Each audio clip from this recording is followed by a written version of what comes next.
Hello everyone, this is Joe Thatcher here with Midwest Military Equipment out of Washington, Missouri. Behind me here is an OshKosh M1075 for our good customer Jason out of Colorado.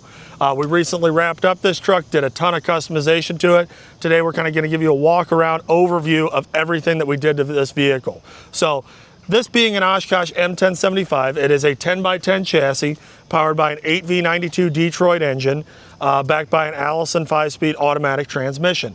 Originally, this truck was in 3-color camo. If you follow our website at all, you might have seen it in the past. This was actually a hook lift truck. So this had a PLS container hook lift system on the back of it.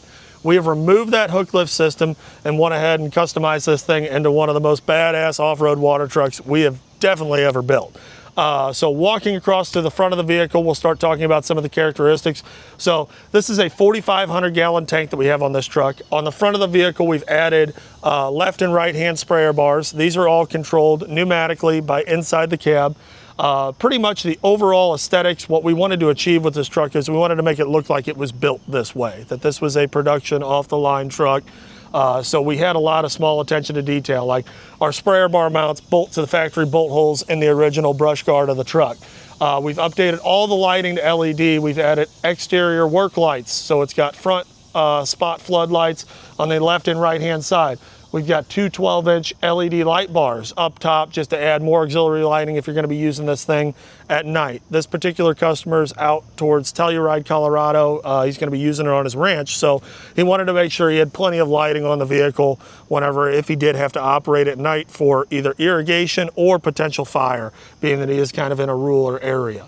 Walking into the interior of the vehicle, he wanted an AM/FM Bluetooth radio, so what we did is we made custom speaker mounts inside the doors, mounted new kicker speakers inside the door panels itself, and then going over to the right of the driver's seat, where originally the LHS was mounted, we went ahead and mounted a Bluetooth AM/FM marine radio, so super rugged. And then up above it there, you will see by the factory heat and defrost control knobs, we've added a 8-gang light controller along with a custom switch panel for all of our valving on the truck. So as you can see, you got your right front, left front, your water cannon, your right center, your left center, and your right rear and your left rear. We've also left an additional switch port, so that way if he ever wants to add any valving for any sort of irrigation setup, he's able to do so by just simply popping a switch in there. Overall, interior is pretty stock. We did add one thing I want to touch on is a backup camera up there in the rear view mirror, where the rear view mirror would be, which most military vehicles don't have a rear view mirror, so we went ahead and added a 10-inch monitor for a backup camera. The backup camera is mounted on the rear of the 4,500 gallon water tank. Walking towards the rear of the vehicle here, pretty much the cabin of the truck, the whole vehicle was refinished in a Ford Oxford white with all satin black accents. Batteries, everything, pretty much power pack forward, all pretty much remains stock on this vehicle.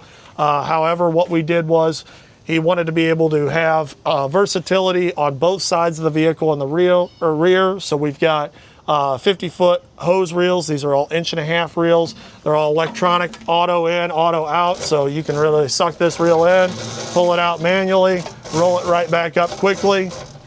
Very simple and easy, user-friendly to use. Valving here to turn on each reel independently is set up that way. We've got additional ports. So these are all 3-inch charge ports. The whole manifold of this tank is pressurized, so these are all pressurized ports.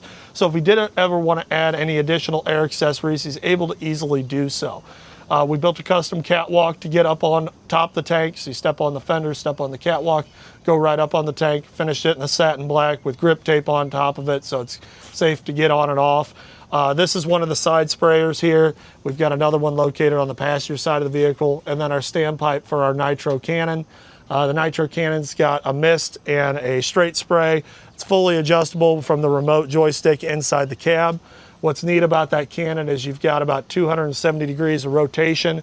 We normally try to mount our cannons pretty much midship on the vehicle. That way you've got good visibility from the driver's position, because that's normally who's going to be operating the cannon. But it also gives you good where you're still able to spray over the front of the truck, spray off the back, and spray over the left and right hand side very, very easily. Walking towards the rear of the vehicle, since this is a 10x10 truck, It's the front axle is air ride, rear set of axle packs is spring ride. This very rear axle is steerable. These are 1600 R20 Michelin 53-inch tires. The CTIS is functional on this truck. One thing interesting about the back of this truck, we've got another 1.5 inch electronic hose reel, 2 additional work lights there. We've also added a primer pump system, so that way you're able to draft with this truck.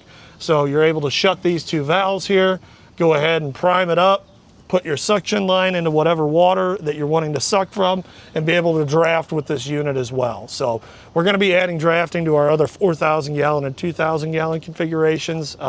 This is one of the first ones that we've done drafting on, and it works very, very well. So backup cameras mounted there above the rear ladder. This is just a secondary ladder to be able to get on and off of it. A hydraulic oil cooler. So we've got an auxiliary hydraulic oil cooler, and then the truck itself has a hydraulic oil cooler. We were able to tie this tank system into the original hydraulic system of the truck without any major modifications. So the original hydraulic pump that ran the LHS, we were able to build a custom wiring harness to be able to make that system work with this by simply a touch of a button. So it's very easy install. If the customer ever wanted to remove this tank for any way, shape, or form, simply pull the bolts, 2 hydraulic lines, couple of wire connectors, and this tank is off of here. So very, very cool setup. Took a lot of time to figure out how we were going to upfit that and make that work, but really turned out awesome. We've got additional charge ports similar to what I showed you on the driver's side of the vehicle, all 3-inch charge ports along with another 3-inch drain. Since this vehicle is going to Colorado, we've got little turn valve drains all over the truck. I'll go ahead and walk down this side of the vehicle and kind of show you a couple of the drains. So all of our valve sprayer heads have drains on them wherever you're able to get the water out. We've also added a 3/4 inch hose barb, just a standard hose. Not that you're going to really need it with 3.5 inch hose reels on it, but you're able to do it. Same another Cox electric reel here, being able to roll it up quickly so you're able to take this truck out, deploy it, use it for whatever the application may be, get those hoses sucked back in, and then be able to winterize it. You know, because being in a colder climate like Colorado, being able to winterize the vehicle is very, very important.